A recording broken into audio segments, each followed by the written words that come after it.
제 이름은 황현동입니다. 저는 아직 직업이 없는 학생인데요. 부모님한테 근본적으로 최대한 도움을 받지 않고 살아가기 위해서 서울에서 현재 35만 원 고시원 방에 살고 있습니다. 한국의 고시원은 싼 가격에 방을 빌려서 생활하는 공동 공간입니다.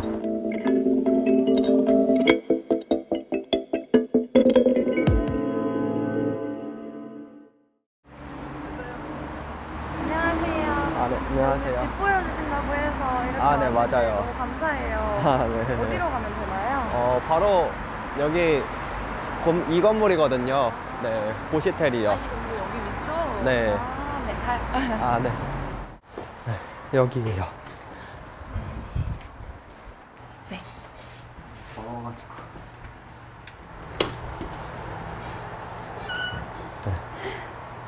이 공간이 형동님 생활 공간의 전부인 거죠? 네, 맞아요. 혹시 몇 평인지 여쭤봐도 될까요? 저도 정확한 수치는 아닌데 2평 정도 된다고 알고 있어요. 2평이요? 네. 그러면 이 안에 필요한 것들이 다 들어가나요? 어떤 것들을 구비해 놓고 생활을 하세요? 일단 여기 냉장고가 있고, 그리고 여기 옷장이 있고, 그리고 위에 옷걸이가 있어서 이렇게 옷을 걸고 있고요.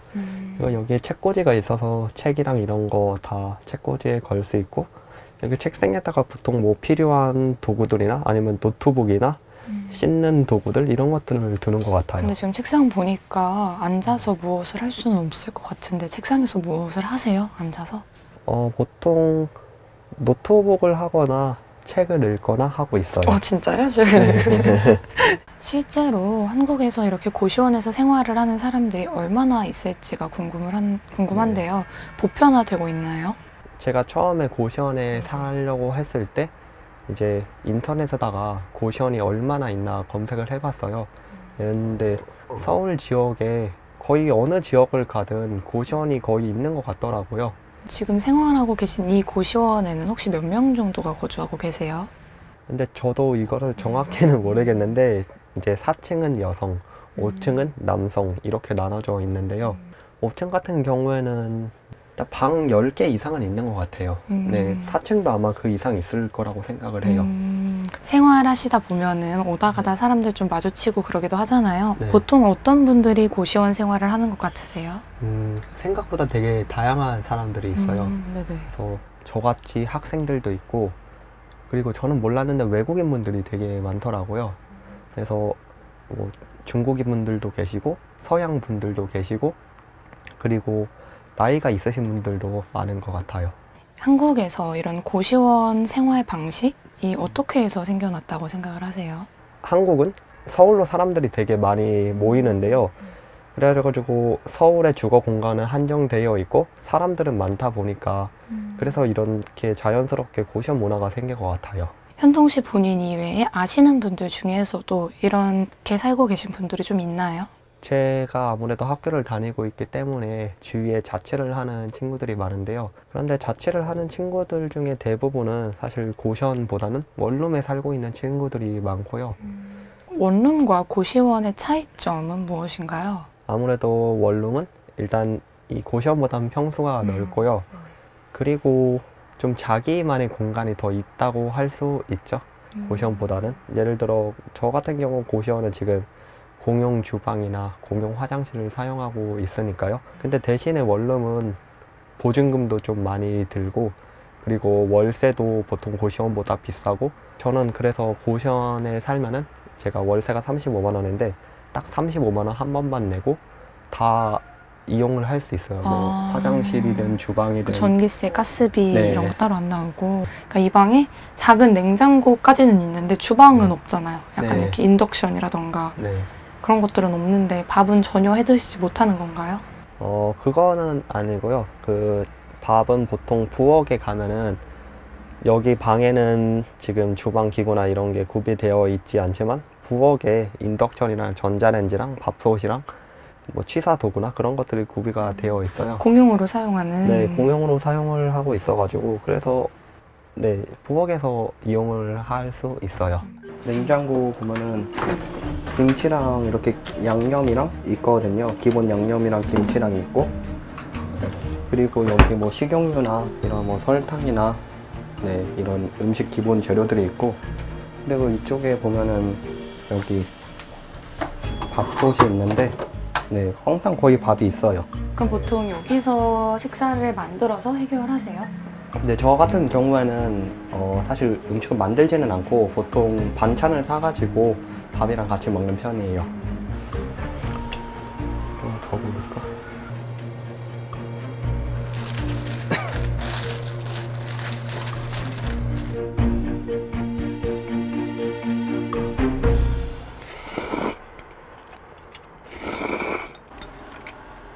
처음에 어떻게 이 공간으로 이사를 결정하게 되셨나요? 제가 원래는 학교와 원래 집을 대중교통으로 통학을 하고 다녔었어요.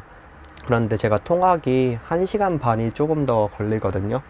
그래가지고 자취를 하고 싶다고 생각을 하게 되었고, 그런데 아무래도 조금 부모님한테 경제적으로 도움을 받는 게 미안하기도 해서 최대한 독립을 하기 위해 싼 곳을 찾다가 고시원으로 오게 되었습니다.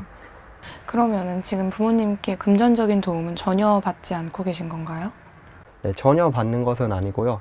제가 지금 하고 있는 유튜브 수익으로 월세랑 생활비를 충당을 하고 있는데 좀 부족할 때도 있어요. 그래가지고 한국에서는 대학생들이 생활비 대출이라는 걸 받을 수가 있거든요.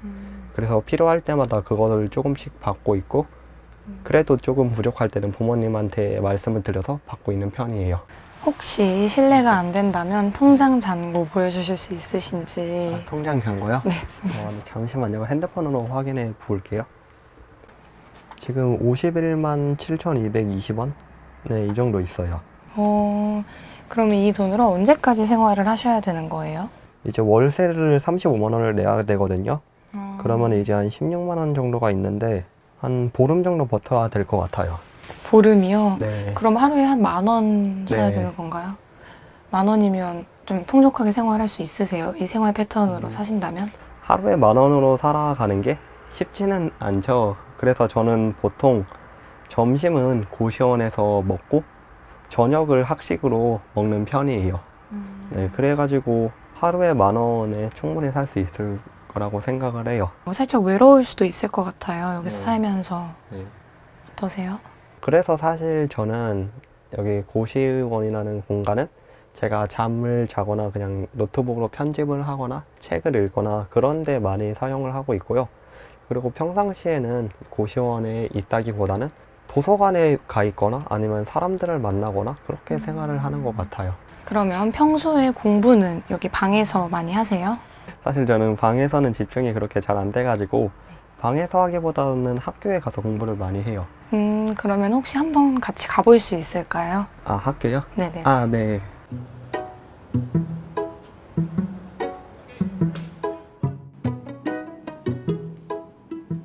네, 혹시 무슨 공부하세요, 요즘? 요즘은 영어 공부하고 있어요. 다음 주에 토익 시험을 봐야 되기도 해서요. 혹시 하루에 몇 시간 정도 학교에서 공부를 하시는 거예요? 하루에 보통 평일에는 수업이 끝나고 한 10시, 저녁 10시까지 있는 것 같고 주말에도 한 12시 전에 와가지고 한 9시, 오후 9시, 10시까지는 있는 것 같아요. 고시원에 있는 것보다 여기 있는 게 오히려 나을 때도 있어가지고 그래서 여기서 그냥 뭐 과제도 하고 책도 읽고 공부도 하고 네, 시간을 보내는 것 같아요. 평소에도 이렇게 공부를 열심히 하고 계신데 동기부여 어떻게 하시나요?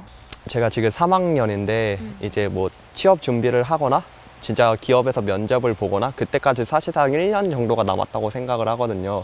좀 흔히 말하는 스펙이나 이런 것들을 만족할 정도로 가지고 있을까? 이런 것들을 생각을 하면서 지금 현재 최선을 다하려고 노력하고 있어요. 미래를 위해서. 그러면은 기업에서 요구하는 스펙, 소위 말하는 그 스펙에는 어떤 것들이 포함이 될까요?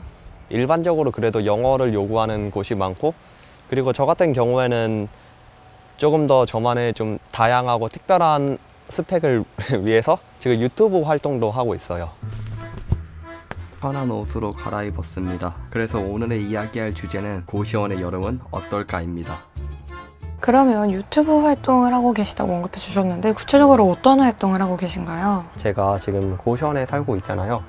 그래서 고시원에 살면서 조금 돈을 아끼고 그리고 좀 현실적이면서도 짠한 대학생의 일상을 담고 있어요. 앞으로 고시원에서 얼마나 더 사실 예정이세요? 제가 지금 3학년 2학기인데요. 저는 아마 4학년 1학기가 끝날 때까지는 최소 살지 않을까 생각을 해요. 뭐 그 이상이 될 수도 있을 것 같기는 한데 내년 여름이나 내년 겨울쯤에 나올 것 같아요. 지금 이렇게 고시원에서 사시는 분들이 이 고시원 생활을 벗어날 가능성 얼마나 된다고 생각하세요? 저같이 학생이거나 아니면은 그런 분들 같은 경우에는 벗어날 확률이 그래도 크다고 생각을 해요. 왜냐면은 지금 돈을 벌고 있는 게 아니기 때문에 여기 살고 있는 것이니까. 네. 그런데 아무래도 어느 정도 나이가 있으신 분들 같은 경우에는 서울에 있는 집을 사기가 힘들어요. 네. 그렇다 보니까 고시원에 오래 더 살고 있지 않을까 생각을 해요. 학생으로서 본분 공부에 충실하기 위해서 편리함을 좀 포기하고 이런 선택을 하신 거잖아요. 네. 만족하세요? 지금 35만 원에 이 정도에서 살고 있다는 것은 만족을 하기는 하는데요. 근데 솔직한 마음으로는 원룸에 가고 싶다고는 생각을 하죠. 네, 원룸이 아무래도 가면은 더 편리할 것 같다고는 생각을 하는 것 같아요. 그러면 혹시 다른 사람들에게도 고시원에서 사는 걸 추천하시나요? 친구한테 추천을 할 때 그 친구가 자기가 원룸이나 고시원 중에 하나를 선택할 수 있는 입장이라면은 굳이 고시원을 추천할 것 같지는 않아요. 아무래도 원룸이 편하긴 하죠. 네, 가격대가 좀 있긴 하지만. 취업 준비를 한다고 말씀해 주셨는데 얼마나 어려운가요? 한국에서 취업하는 것. 한국뿐만 아니라 다른 나라도 마찬가지일 수도 있겠지만 어쨌든 대기업을 원하잖아요. 그렇죠. 확실히 경쟁률이 되게 많이 센 것 같아요. 그리고 한국에서는 조금 대학 서열화 이런 게 좀 옛날부터 있거든요. 제가 사실 그렇게 막 엄청 좋은 대학은 아니기 때문에 그래서 조금 더 많이 노력을 해야 된다고 항상 생각을 해요. 그래서 지금 뭐 영어 공부도 하고 있고 유튜브 활동도 하고 있고 지금 나름대로 열심히 한다고는 하는데 사실 아직도 걱정은 많이 돼요. 제가 취업을 잘 할 수 있을까? 이거에 대한 걱정은 아직도 많은 것 같아요.